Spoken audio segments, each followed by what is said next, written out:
In our polarized world, seeing conservatives and liberals agree on something is kind of like finding water in the desert.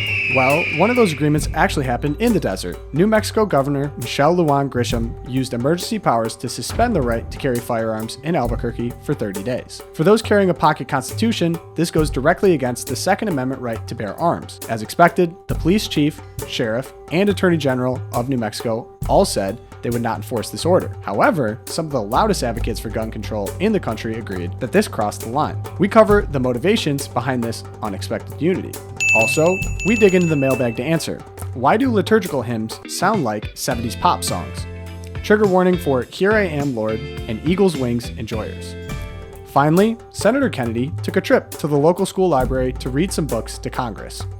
All this and more on this week's edition of the LOOPcast. God bless everyone. Welcome back to the LOOPcast. Today, the team is back together. We have Tom, Erika, and Josh. Erika, welcome back. Glad to have you back. And today, we're going to go straight into something that we've never really seen done before. We have New Mexico's Governor Michelle Lujan Grisham.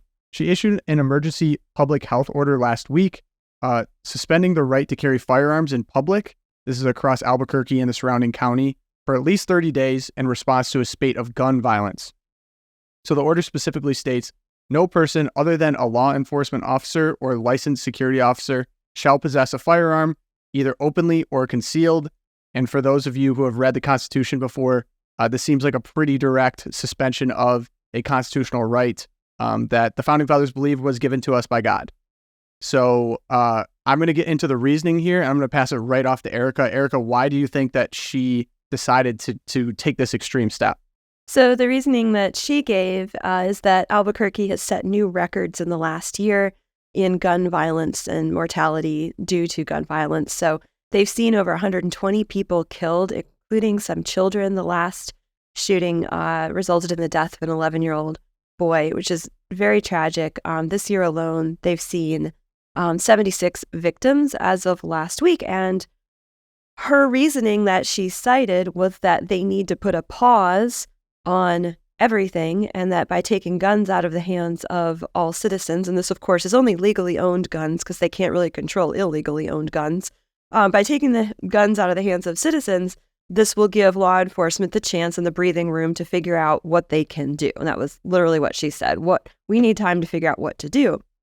The response, of course, from the police chief, you can imagine the response from pro-gun rights activists was very negative. But the interesting thing was local law enforcement came right out immediately and said they would not enforce this. This includes the Albuquerque chief of police, Harold Medina, who said he won't enforce it, and the Bernalillo, which is the Albuquerque County, Sheriff John Allen said that, quote, the temporary ban challenges the foundation of our Constitution, which I swore an oath to uphold.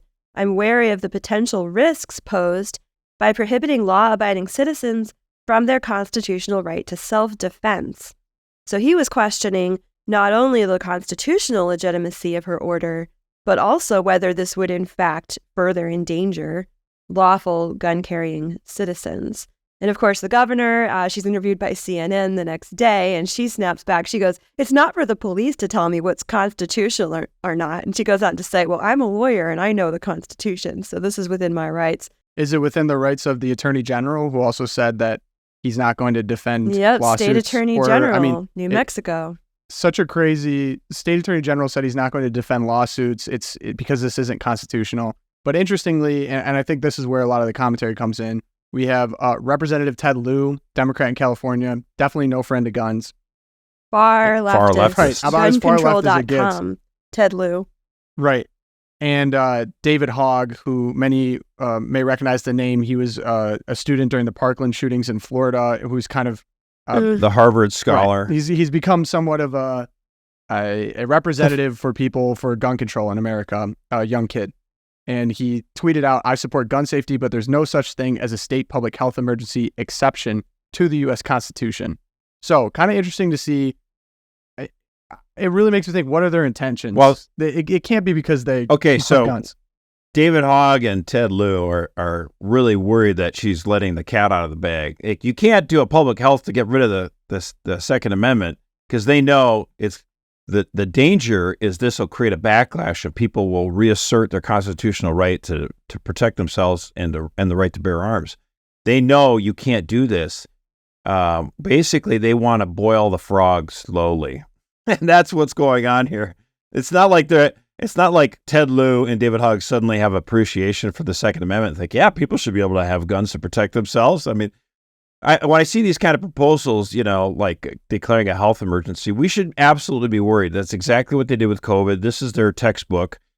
She's the first politician that I know that's done this New Mexico governor, but it's not like it's a new idea. So there's an organization called thetruthaboutguns.com, and they're calling for this. Hey, here's a way to solve the crime problem. Deprive everyone of the right to protect themselves with guns. Okay. And then the Journal of the American Medical Association also had an article dedicated to this concept.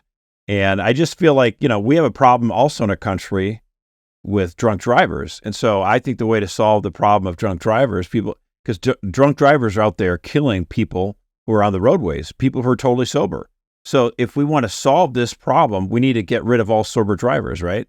That's the same logic of gun control.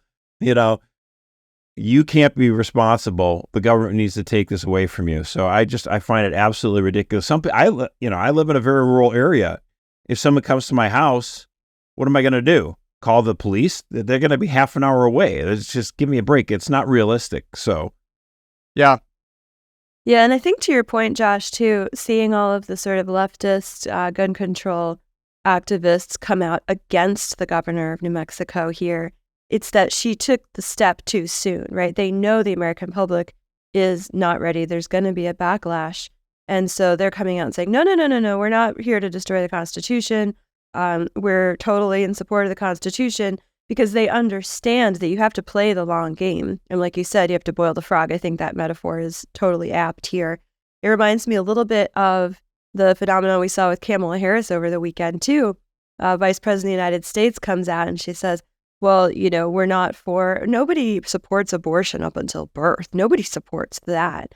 And of course, they're seeing that Americans push back when you go to that extreme of we want abortion all the way up until the moment of birth, including options for infanticide. That's the long game. But they're having to walk back their rhetoric, and that's what she did, even though when you push them and you say, well, when is the limit? They can't give you an answer because there isn't one. Yeah, she never voted for any limit when she was in the Senate. Absolutely. She's so full of baloney. But they understand the long game, and that's what the left is so good at here. So, well, the long game, the struggle with the long game is you can't admit the truth of what you want, because if you accidentally admit the truth, which is what the New Mexico governor just did. She overplayed her hand. Yeah. And I think what's interesting, it kind of reminds me a little bit of our conversations about the FBI, is people like the sheriff, people like the attorney general, people that join the FBI, their first oath is to the Constitution, to uphold the Constitution.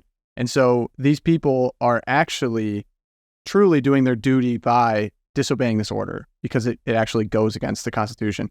What I think was not smart on the New Mexico governor's front is that she put them in a position to where they'd have to do that, to almost make people realize that you can do that. Because I think there's so many times where, especially over the past couple of years with COVID or whatever, I even think back to post 9/11, rest in peace, all those people, but such a tragic event. But what came after was an era basically of government surveillance between the Patriot Act, all the rights that we gave up to the Department of Homeland Security. It's like when people actually realize, oh, I actually can disobey because it is against the Constitution, that actually is my obligation to do so, then you start losing that kind of imaginary power that we kind of cede to some of these elected officials to do things that are illegal. That would be my 2 cents. Well, and I agree with you that the Patriot Act was a violation of our civil liberties, but at least it was done through our elected representatives. It was passed by Congress. Now, I think it should be repealed, and I think you can file lawsuits against it, but at least it was done by our elected representatives, who we can hold accountable. But when one person, as the governor of New Mexico, just unilaterally decides, oh, this one piece, this one critical plank of the Constitution, I'm just going to void it out for people who live in the city of Albuquerque. It's like, that's not how this works. And that was my big frustration with COVID. So the COVID was this brand new, unknown disease that could, that people were really worried about, and lots of people were dying. So I understand it. So that you can give the executive a little bit of leeway for a while, for like a couple of weeks, maybe at most 30 days. But then after that, I kept saying, no, you can't do this. Any other decisions, like should we keep schools open or not? Should we do, should we restrict travel? All those decisions should be made by people through elected representatives, where you can weigh the costs and benefits of different actions or whatever. We got this idea that, well, the experts at this bureaucracy tell me the safest way to do it is to do X. And therefore I'm just going to, with the signature of my pen, declare no one has this right anymore in the state. And I'm going to make the decision for everyone. Like, hello, that's like a dictatorship. That's not how we do things in the United States. Well, what you're discussing really is emergency powers. And we basically were in a 2.5, 3-year emergency power state. I remember we basically had to pry it from the cold hands of Governor Whitmer in Michigan. It was unbelievable.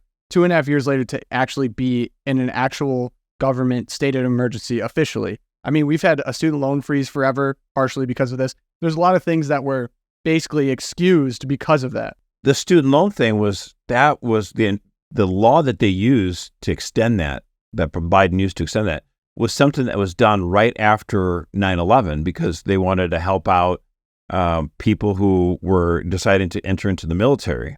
And so they're making these exemptions based on 9/11. And so like, wait a minute now, this thing that you did for 9/11, you're going to suddenly say to every single student in the whole country? It's again, it's just the left has this lawless mentality where they like to just do whatever they want.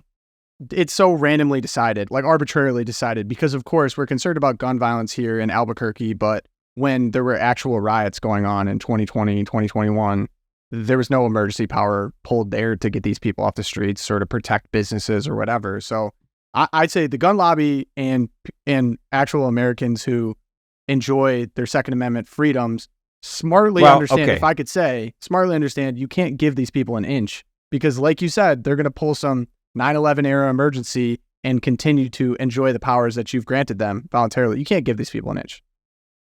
Totally agree with you. I just want to make one point, and I know what you mean, but I want to make sure our audience understands. So like I hear a lot of times on the left, they use the word gun lobby, and they make it seem like the manufacturers of guns are the ones that are giving massive amounts of money to politicians, and that's why we can't have safe gun laws. That is actually, it's just a lie. It's just not actually true at all.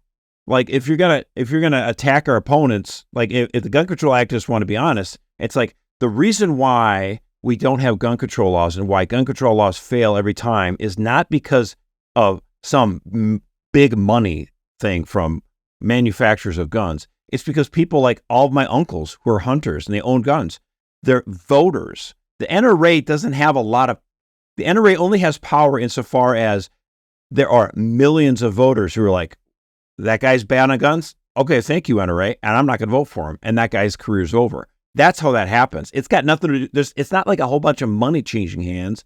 Like there are in politics, these big political action committees that have tons of money that can toast a candidate, that can, ruin someone's political career. But when it comes to guns, it's actually just voters who are like, if that guy doesn't support my right to defend myself, I'm not going to vote for him. And their career's over. Like in Montana, there's a very far left-wing Democrat, John Tester. He's been the senator from Montana. It's because he got elected like in 2006, and which was a really bad year for Republicans. And so he sneaks in there. Montana's not as red of a state as you think, and he's always there with his bolo tie, and he talks about guns, and he's driving his pickup truck, right? So he realizes that he needs to be pro-gun. But when it comes to voting on abortion, he is just as bad as anyone from New York City or California. Do you understand what I'm saying? So like they know, like, hey, I can't upset the gun crowd, and so that's the power of the NRA. It's not in money; it's in changing hearts and minds. Now, in terms of political action, there's a lot of political action committees that have a lot of money to throw around. The Chamber of Commerce is a big one. It's sort of on the Republican side, although it's not as much anymore.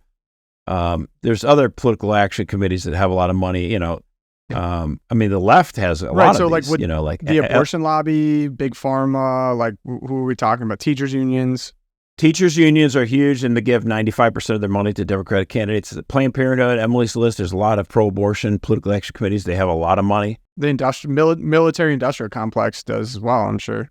That's for sure. And that's part of the reason why over the last 20 or 30 years, the Republican Party became more and more pro-war. George W. Bush fomented that as well. But then now, that was one thing. I mean, even critics of Donald Trump should give him credit. Like, he really kind of slowed the roll on that and didn't start any new wars. He was the first president not to start a new war in like at least 4 decades since actually Reagan.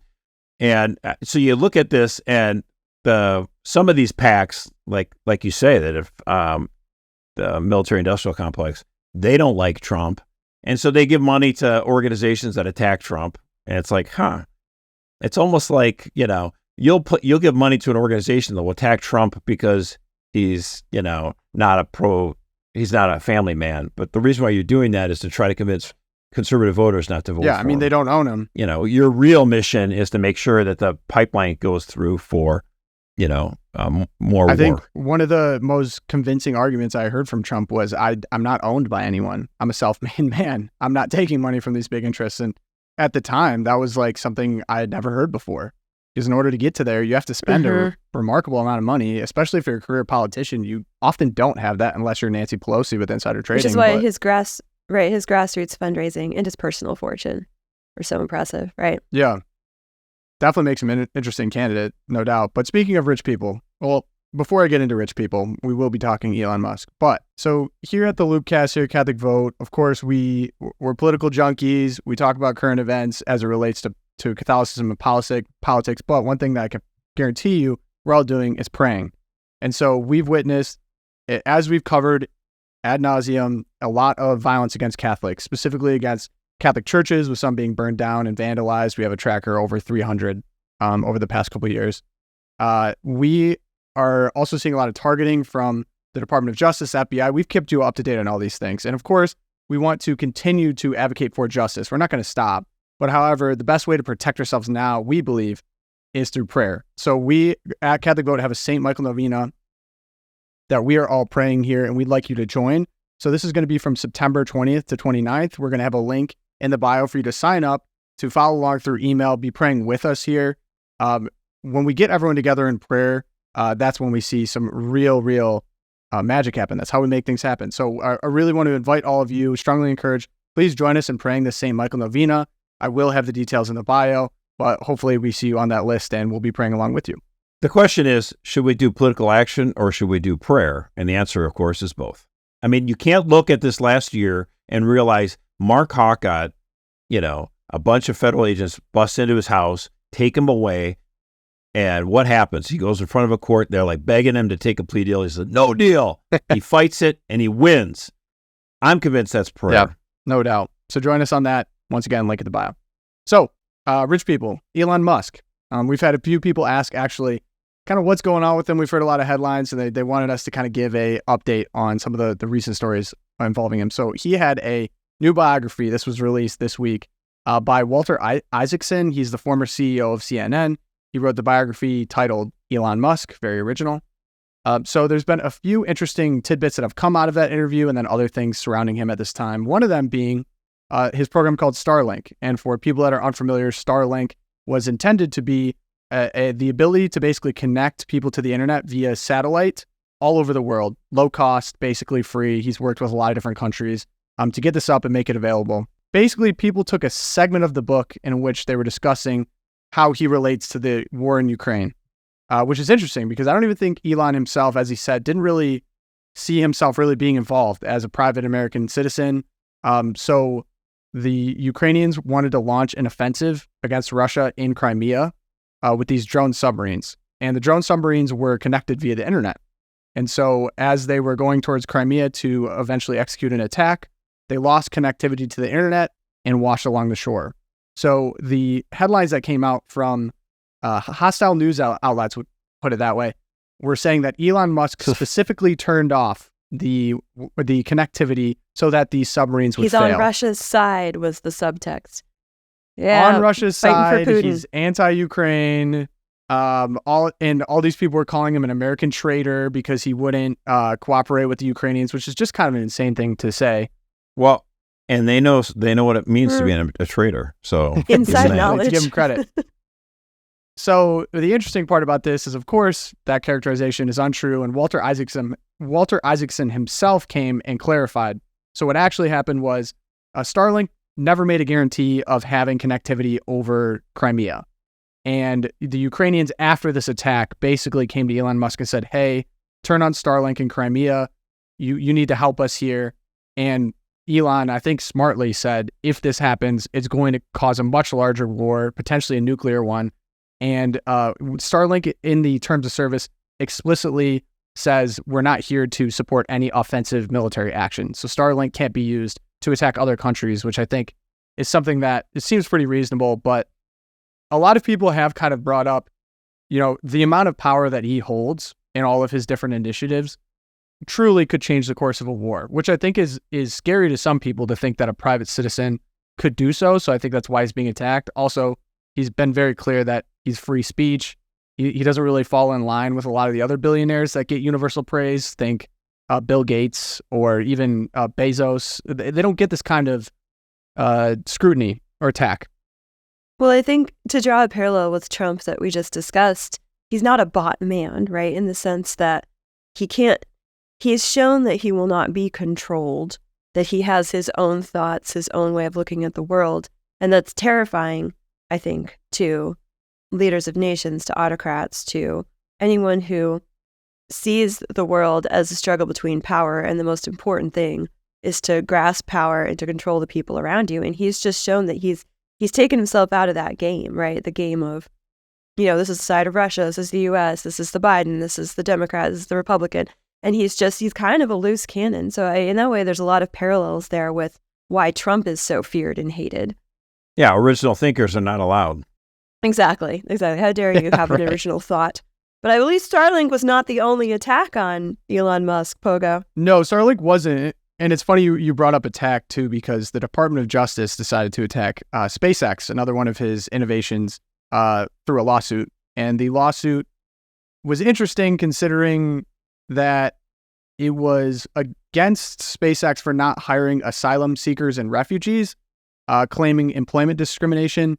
I'd like to put in an important disclaimer. The Department of Justice themselves actually require legal citizenship for employment within the Department of Justice. Oh, how about that? Yeah, some context here. Raggy. And Elon has come back. SpaceX was repeatedly told that hiring anyone who is not a permanent resident of the United States would violate international arms trafficking law, which would be a criminal offense.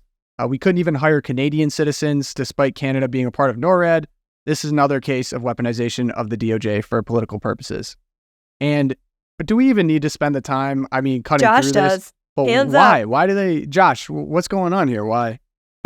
It's so obvious to me. They don't like Elon Musk because they wouldn't allow him to use his Starlink to attack Russia, right? That's one thing. And then two, that he managed to buy Twitter and allow free speech and let conservatives be able to organize and convince and win arguments there. How dare he? Because, the Biden administration was like, wait a minute now. Twitter is supposed to be the press engine for the FBI, right? Like, this is what people don't realize. Like, yeah. It is such a scandal that the FBI was like telling Twitter, hey, delete this tweet, delete that tweet. Like, the left, which loves to say Thomas Jefferson was so amazing because he believed in the freedom of the conscience and all this other stuff and freedom of speech and say whatever you want to. And oh my goodness. Like, dude, if this isn't fascism, I don't know what is. The federal law enforcement agencies are telling Twitter, a private company, that they have to delete messages of the free speech of American citizens. Like, this is insane. So, Josh, I don't need to be the first one to say this, but it seems like the Department of Justice is hyper political. We're talking about targeting Mark Houck. We're talking about going after pro-lifers, trying to lock them up for life. We're talking about going after January 6 people, locking them up, no parole. And now we're talking about going after SpaceX for the most frivolous, ridiculous lawsuit ever. Do you remember another time in your lifetime where the Department of Justice was like this, or is this something unique just to our era? It's really gotten hyper political over the last 15 years or so. And the thing is, like, when and conservatives complain about this and say, we need to shut it down, we need to close it down, we need to change everything, lock, stock, and barrel. Then you have, Senate Majority Leader Chuck Schumer, the New York liberal. He's like, what? You're against the FBI? You don't want the federal law enforcement agencies to go against child pornography and bank fraud? Like, I was like, yeah, obviously that's our problem. Not that they bust into the house of Mark Hawk or that they tell, Twitter to delete comments so we don't have free speech anymore. Like, yeah, right. It's just, it gets a little insane when you have these debates and people are just like, totally lying. And what frustrates me so much about this is that you have this Death Star of the mainstream media that just it shields people from hearing the other side of the story. And that's why I feel it's so important to get the information out there. That's why I feel like the mission of the Loop is so important. Like, let people know this is what's going on out there that, your spoon-fed, corporate paid-for CBS News isn't telling you. So, we got to get the message out there to people. Yeah.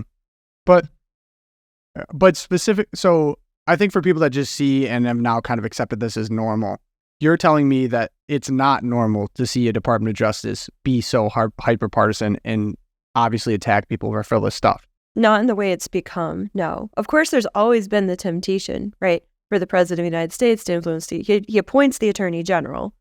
And so clearly it's someone who's, going to work with him to enforce the laws handed to us by Congress. But I think what Josh is saying is that in the last 15 years, really since the end of the Bush, beginning of the Obama era, we've seen this hyper-politicization, not only of the Department of Justice, but of the entire fourth branch of government, which we've discussed here, again, ad nauseum, that it's become this sort of bureaucracy more governing and writing the laws that actually affect our daily lives than it has been the Congress. You have a bureaucracy that's just not accountable to the American people. And I think that this bureaucracy looked at George W. Bush as not really a danger to anything that they were doing. Like, he's just going to get in there and he's going to cut some taxes, whatever. But then Donald Trump really promised to be disruptive. And he's like, I'm going to shake things up. He didn't nearly shake it up as much as he That's for sure. would have hoped. Yeah.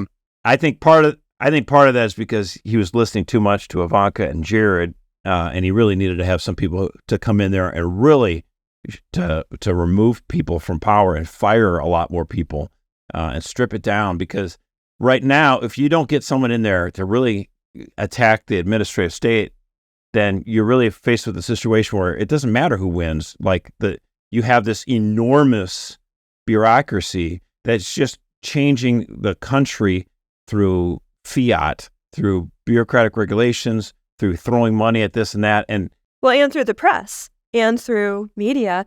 And I think the crickets that we heard from the mainstream media over the weekend, again, we had this ruling on the Fifth Circuit just in the last week that, confirmed, convicted that, yes, the FBI, yes, the Biden administration, they had their fingers all through the COVID response, all through the election cycles, the midterms last year. They had their fingers in all the major social media platforms, which is where most of the quote unquote news happens. And the crickets from the press, which should be a check on the government bureaucracy and on this kind of corruption, just, again, it proves that it's hand in glove and that there really is a problem when the only way people can get information is through the people who are already in power and want to control that narrative.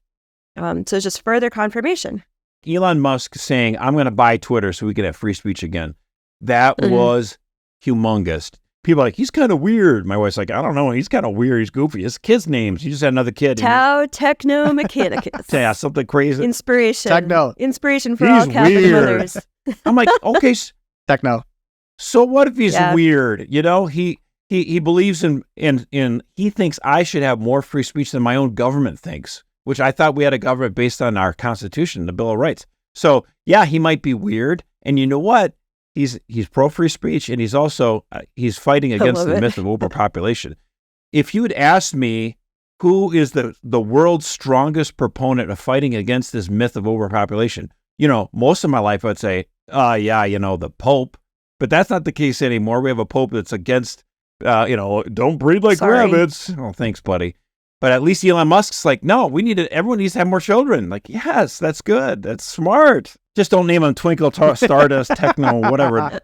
Tau, What a Techno, weirdo. Mechanicus, next child. Yeah, no, I think that I was listening to some of Biden's attempts at speeches on his trip over to Asia this week for the G20. And again, the talking point comes up. The number one threat to the world right now, of course, climate change. It's the talking point, and this is how we're going to build consensus with India and China, who could care less about climate change. I mean, hello, Right. we can cut all the carbon we Two want. biggest producers. If India and China aren't cutting anything, it's not going to do anything. But Elon Musk comes out and he's like, no, the greatest threat right now is the demographic winter, which is coming. And they just hate that. Yeah. They hate it. Just, Amen, brother. I'm like, yes. He gets it. Yeah, If there's no people. It is kind of two conflicting ideologies, because one's saying that humans are the problem and the others are saying not enough humans are the problem because we have an innovation gap. Well, it's not, you're right, Tom, but it's even more narrow. The one side thinks humans are the problem. The other side thinks humans are the solution. Yeah. And that's the crux of it. He's been pretty explicit with that. Like, basically, we could have more people, the world can handle it, but we need more innovation. It's more of a positive view of... Are you guys familiar with the debate? It was between, Paul Ehrlich was this Population doomsday bomb. professor. He wrote the population bomb book like in 1968 or whatever it was, and he's like, we're going to run out of resources by 1980. Everyone's going to be starving to death. It's going to be crazy. The world, famine all through the 90s. There'll be like the population of the world will be so much lower by the year 2000 because they'll just be starved to death.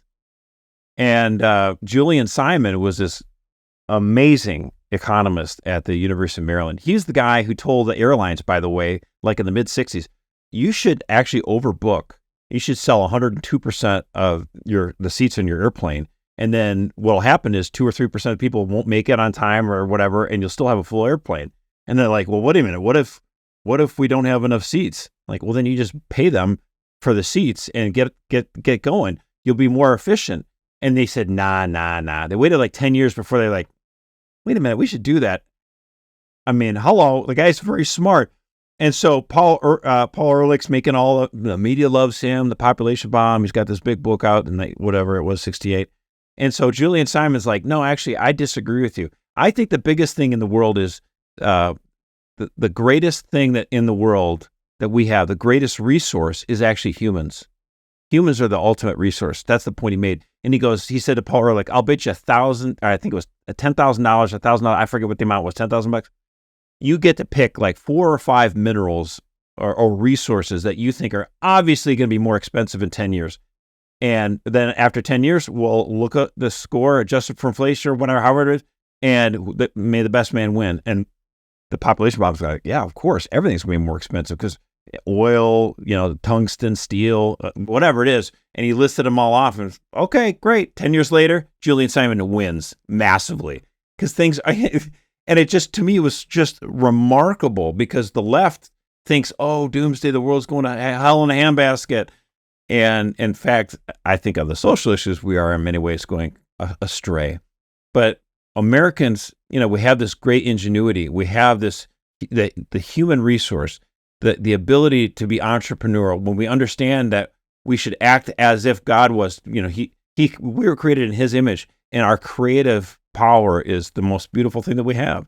The best thing a government can do, the whole purpose of government, is to give human beings a flourishing life where they can unleash that creativity. If you have a healthy child who's raised in a good family, who has a basic education, you're going to see that kind of creativity and ingenuity applied to the problems that face us, including, among others, what do we do with a changing environment, which is one of many issues that humans have always had to contend with, right? We've had little ice ages, we've had warming periods, and we've contended with them.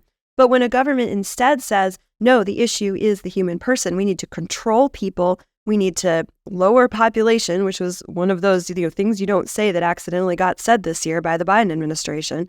When you see them as the issue rather than your responsibility to give them a free life to express this creativity, that's when your country goes to pits and ruin. And that's unfortunately, I think, what our options are right now.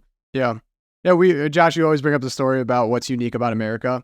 I always will say Americans have an ingenuity and an industrial spirit that you just don't see elsewhere. It's a very unique to American DNA. I mean, the whole country is kind of an innovation in itself, but when the problem with the country is people are overworking, it's a good problem to have. I mean, Americans really are an amazing, innovative people, and I think it's something to be really proud of and something in our history. So that kind of fires me up a little bit. I always say that. But two things I want to touch on quickly, okay? Because these are news headlines that we feel like are worth discussing, but we'll probably continue to update. They're not in their final form right now. So one of them being that the Pope, according to reports, has met last Saturday with some advisors to talk about potentially having Bishop Strickland resign. Asking him to resign would be the specific way to put it. We don't know too many other details right now other than that. We do know this has kind of been brewing for a while. Some people are very happy about this. Some people are very upset. Josh, where do you think we'll see this? Can he force him to resign, or is it just an ask? Not technically, no, actually. I mean, and that's the thing. I think what the good bishop in Tyler, Texas should do is to say, I'll consider that. It's under advisement, and just consider it like that and be done with it. Like, force the Pope to actually remove him, which he probably could do, but, just ask me to resign. Like, I'm okay. That's what he should say. Yeah. I'm fine. I got this. Yeah, that was a tough one. I know. I just think that would be like setting off a bomb. Like, there's already been enough attacks against the American Catholic Church. That would be setting off a bomb in the American Catholic Church, no question. That's about all we know right now. There's anything else is truly speculation. I've heard some pretty intense slander against Bishop Strickland and the Pope, for that matter. I mean, it just seems like something that people are going to be very upset about. So we'll keep you posted. So McCarthy and impeachment. So we have heard there's going to be an impeachment inquiry launched against President Biden for corruption, business deals, things of that nature.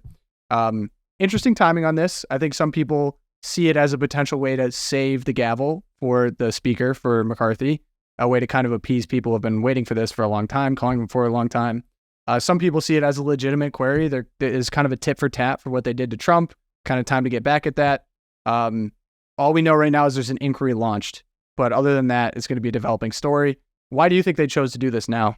Oh, I mean, I'm in the camp of, we have the government shutdown looming. We know the budget's probably going to pass with almost no concessions to the conservative side. We're going to have crazy, at best, we get a continuing resolution, maybe a few concessions with the Department of Defense if the Freedom Caucus can really push for that. Unlikely. And so McCarthy is looking at another political round here of, you're not really conservative, you're a terrible leader, which there's an argument for that. And so he's thinking, okay, if I impeach Biden, we just, shiny thing over here, we're impeaching Biden, that all the conservatives, they're going to focus on that to get me through the next 2 weeks until Congress goes off session again.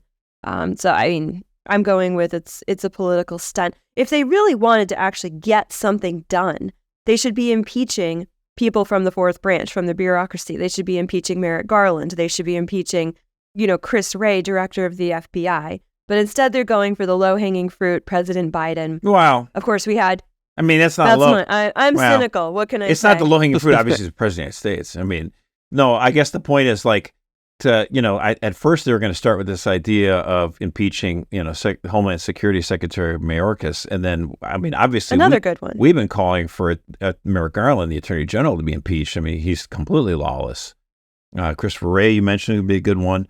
The question is, do you impeach everybody? Then it looks like it's like you just don't believe you're attacking the entire government. Or do you impeach Biden because 10% for the big guy? You've got all these bank records and all these text messages that really make it seem like he's totally corrupt. So go for it. Go for broke. And I sort of am sympathetic to it because, like, when they decided that they were going to impeach Donald Trump a second time after the January 6th stuff, and I thought to myself, wait a minute now. You would want to impeach him, a vote in the House to impeach him, and then have a Senate trial. He's only got like 2 weeks left in office. That is just dumb. That's just dumb to me. Like, dumb politics. And to me, it just, like, the guy, you basically just, take a recess, take a nap, get over it. It's 2 weeks. You're not going to, it's not like the end of the world.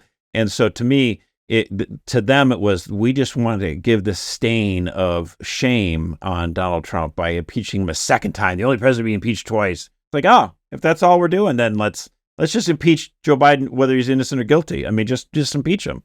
And to me, if we're going to engage I guess I would be sympathetic to the argument that Republicans should impeach every Democratic president for no matter what, just until Democrats realize we should stop wielding this weapon like an idiot. That's my render the weapon meaningless, basically. Right. Like it's just a gesture. It's what everybody does. Yeah. If you're president, you're going to get impeached. Happy birthday, President. Here's an impeachment. Here's your impeachment. Being impeached doesn't mean you're removed, to clarify for people who don't understand. Correct. That's right. Yeah. You start. I mean, Clinton was impeached. Everyone remembers that, right? Yeah. Right. No, it's true that the word, people think impeachment means removal. It doesn't. Impeachment requires only a majority vote in the House. The removal requires 2/3 after the trial in the Senate. And it came close once with Andrew Johnson back in the post-Civil War era, but it had, and it didn't even get to that with Nixon because he just resigned. Okay, we now move on to the mailbag section. Shout out to Kathy. She sent us a question that we plan on answering here right now. So I'm going to read it out for everyone. I listened to your weekly podcast on Spotify. Thank you. On the last one, you briefly mentioned you dislike some of the music used at our liturgies, but you did not explain or give any information on what music you prefer. I've been a church musician for more than 60 years and would like to know what music you like and why you dislike others. It seems to me that each of our masses has a different flavor based on musicians, choirs, or who attends that mass. You mentioned one series you disliked, but why? I hope you aren't saying that all our music should be the newest and most pop-like style. Don't worry, we are not. Don't worry, that's not what we meant. I would love to hear a part of your discussion about our music and the options available to us. Let's set the record straight. Kathy, thank you for the question. Fortunately, we have very, very strong thoughts on this. I'm going to start off with Erika. You can just kick the ball down. Here we go. Sure. I mean, I would like to reassure Kathy that we're not advocating for, I guess you would call it like the Life Teen mass style with like the grunge rock and the pop music. St. Louis Jesuit style? Oh, and that too. No, yeah, we definitely adhere to the directions and standards given to us by the church. And a lot of Catholics are surprised to learn that, in fact, there are objective standards for liturgical music. And I think, when you hear Josh or I or even Pogo casting aspersions on some of the lines of liturgical music that the church, especially in America and the West, have taken in the last, 50 years since the 1970s especially, we're referring to what I'll call Oregon Catholic press music. So we're talking about composers like Marty Haugen, Dan Schutt, David Haas. These are songs that have really become the lexicon, and a lot of the only music that Catholics in normal parishes, like normal, I mean just your average diocesan parish out in the sticks, that they even know. And so I'm talking about, I like to categorize them in three sort of overlapping circles. One is the narcissism songs, which all involve I, we, us, and me. So we have Let Us Build the City of God, Gather Us In by Marty Haugen, my least favorite. Here I Am, Lord. And you listen to the songs, you look at the words, and it's all I, me, my. We're a great church. We're a new church. We're singing ourselves into being. And then you go from those to those are just, tacky to the actual heretical songs. And we think about ashes, which most Catholics hear on Ash Wednesday every year. We rise again from ashes to create ourselves anew. Or the Supper of the Lord. One of the lines is precious body, precious blood here in bread and wine. That's just heresy. Catholics don't believe that. Jesus is not in the bread. The bread is the body of Christ. And you just don't sing those songs. And then, of course, there's just the musical standard of, liturgical music is meant to be set apart and special and used. I'll get into the objective standards in a second, but a lot of this music that came out of the basically 1970 to 1985 that's in our standard, throwaway missals that we get in our churches, it sounds like something out of Godspell or from the Styx or Chicago. The gospel or Styx. Pete Seeger, Joni Mitchell. And we've got Eagle's Wings and Lead Me Lord. And these arrangements are just impossible for normal people to pick up and sing. So when they're done badly. Give some or examples. People just don't bother singing. Give us the examples. So all right. So Eagle's Wings. I'm Classic. going there. I know this is Classic. everyone's grandfather's funeral. They sing Eagle's Wings. I am sorry. But having an emotional attachment to a song because you've been hearing it at church and at your grandpa's funeral is not the same as it being good liturgical music. And I think that's the major confusion right now among American Catholics is like, well, I feel like I'm in church because I heard Eagle's Wings or Lead Me Lord in the light of truth. And you're like, I heard this song as a child. That was a ringer. Oh, gosh. Kind of a banger. Or sing a new song. Or the Celtic Alleluia. Can I even get into that? Do you want me to sing? Josh, can you sing the Celtic Alleluia for us? No, because you can't sing it. It's unsingable. And most of them are written, if you actually, I was blessed with some training in music, and they're written outside of a normal vocal range with syncopation. And these songs were not written to be sung even badly. They were just unsingable, period. So yeah, absolutely, Kathy.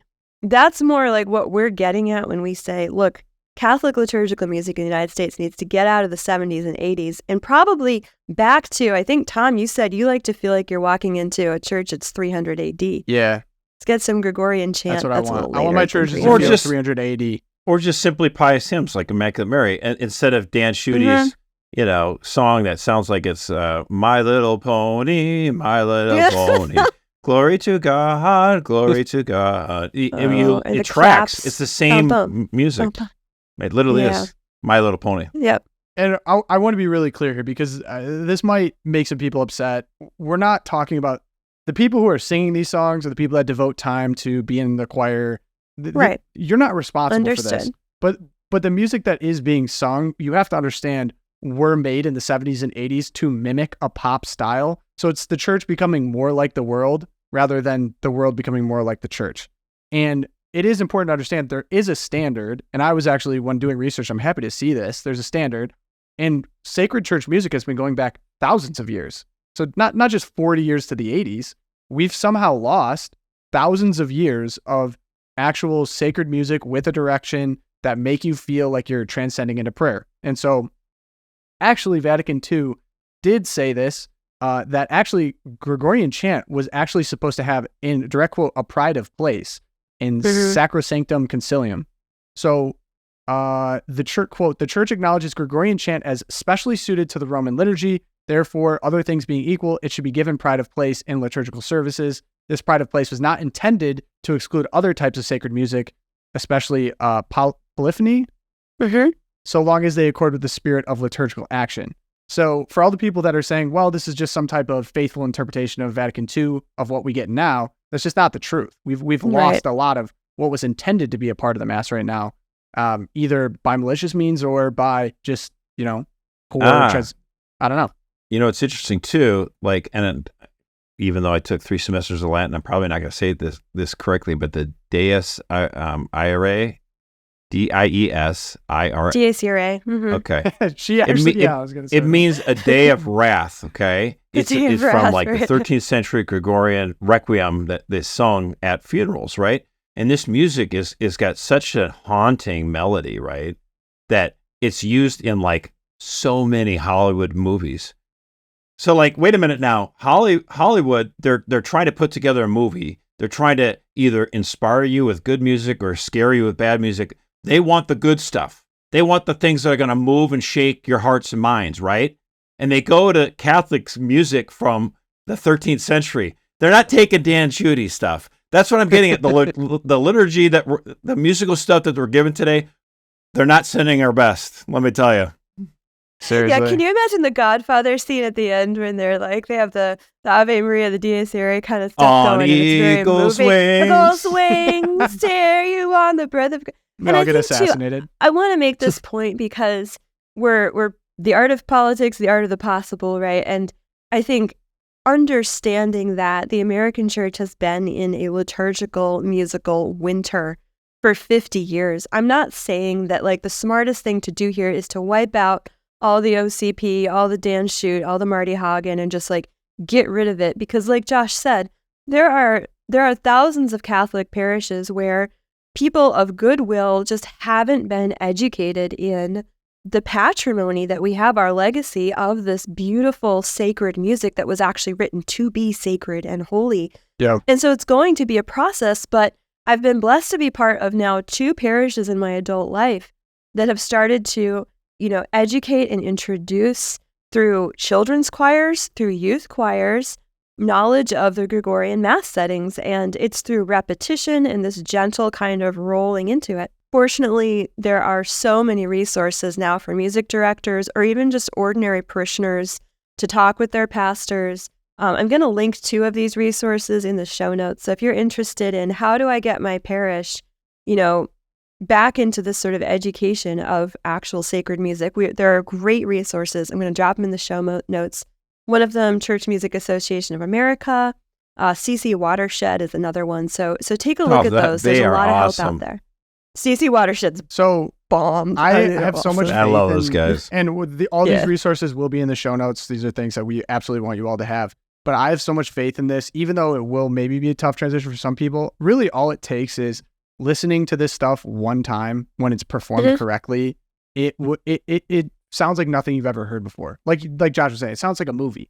So it's like, why would you want anything other than this once you hear it? And it doesn't mean it has to be an elaborate production all the time. As Erika's saying, it's actually this crappy, schlocky stuff from the 70s that the Jesuits from St. Louis University put out. That's the stuff that's harder to sing. And it's a total repellent.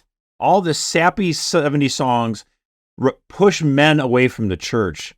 They're like, 100%. Whether they can articulate it, they're just like, this feels weird. Like, is James Taylor going to come out? Like, I don't get this. Get out of here. Okay, so all those will be in there. No more James Taylor. So moving into the Twilight Zone, I'm up first. So I had the absolute pleasure of watching a journalist discover Catholicism in real time. This comes from Poland. And it is always great to see people being like, who are these weird people called Catholics and what are they? It is really unbelievable. So I'll read you the first sentence. Poland's Catholic Church has defended a school textbook it approved for 3rd grade children that includes a quote suggesting it is better to die than to sin. However, a number of NGOs that work on combating suicide among children and youth, attempts at which it has risen dramatically over 2 years, have warned that exposing young children to such ideas is dangerous. Oh, now they're worried about kids being exposed to dangerous ideas. That's great. So the good old NGOs came in and they're saying, Poland, what are you doing? We know what's best. The NGOs know what's best. So what the heck's going on? We need to make some changes. So for anyone wondering, this is the quote in the textbook. When I was 7 years old, I received Holy Communion. I then made resolutions that I followed for the rest of my life, reads the passage. It then lists those resolutions with the 4th being, I prefer to die than to sin. So me reading this article, I'm like, I wonder if they've ever heard of certain saints. They hadn't, clearly. Because no, Tom. Wait for it. This is the best part. The quote, which is attributed to Dominic Savio, an Italian boy who died age 14 in 1857, and then they finally get to the point, and was made a saint a century later, is often translated into English simply as death rather than sin. So they found out in real time that this weird Italian boy who died at 14 was a saint. And they decided to put that in there. The sentence in the book, regardless of its source, can have a very strong impact on a child's psyche, causing problems with self-acceptance, pushing them into a state of constant pressure towards themselves, ending with a building sense of guilt and willingness to take their own life, added the group. Thank goodness for these NGOs to really come in and dissuade those weird Catholics of teaching, preparation for First Communion. And hey guys, you think this is crazy? Wait, you see Islam. Oh man! Why don't you guys hop on a flight to Tehran or something like that? I don't know. Mix it up a little bit. These guys have never cracked open a book, and it kind of reminds me of Stephen was pointing this out with an article.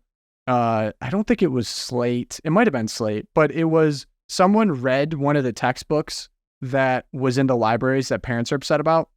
Dude, you're blowing my Twilight Zone. No, I'm not. I'm not going to blow it. I'm not going to blow it. But basically, the way that this journalist wrote, they consulted another expert. It was one of those pro-LGBT whatevers. The way that they talked about Catholicism reminded me of this, and I'm going to let Erika go full into that detail. But it's almost like they look at people like they're aliens, and like they have the answer, and our answer is way better. So look what we discovered in a lab. They're called a Catholic. Right, but the crazy thing is like... Who actually believes their faith? So they observe a reality. This is kind of like the economics part of me is just screaming right now. But they look at some stat that they can use to their advantage. Oh, you suicide's up.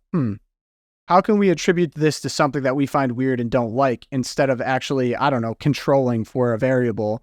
And so they're like, oh, this has got to be these weird Catholics in which a saint, a young boy in the 1850s said that he'd rather die than sin. as opposed to literally chopping off the genitals of kids.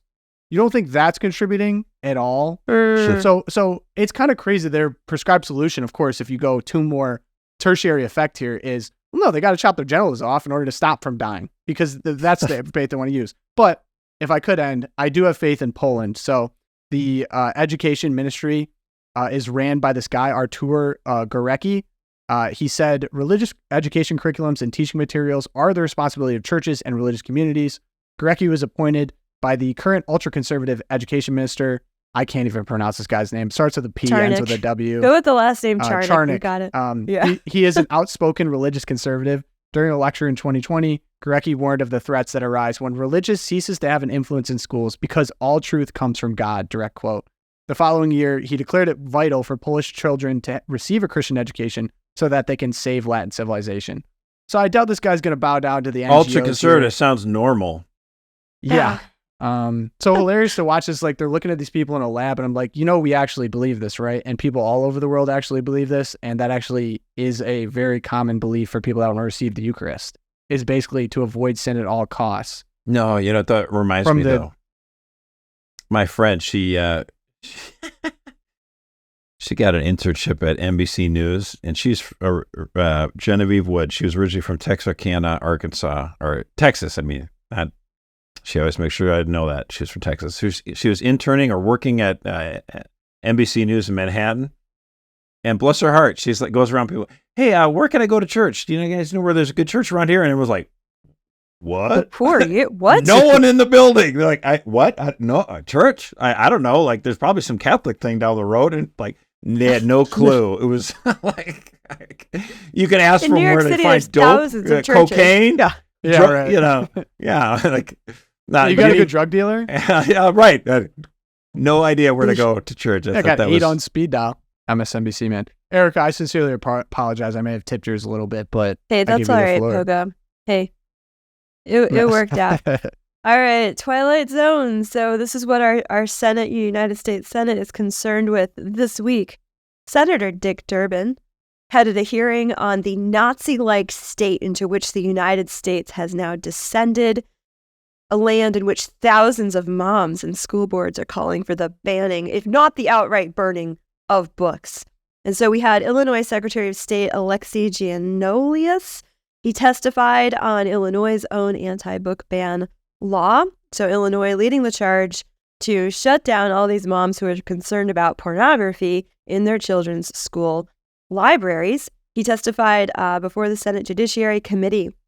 During the hearing, Senator John Kennedy, always great. I just like to listen to his accent, but when he reads pornography out loud in the Senate hearing and no one bats an eyelash, it's truly Twilight Zone material. I actually had to skip through a lot of what he was reading because it is oh my gosh, absolutely. Well, he thinks graphic. it's gross too, just so people understand, right? Yes, yeah. No, he is anti, but he's like, let me just understand.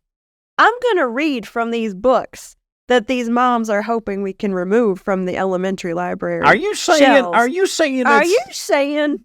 And so he read these passages from 2 of the books that were being touted as banned, Save a Banned book, All Boys Aren't Blue, and Genderqueer.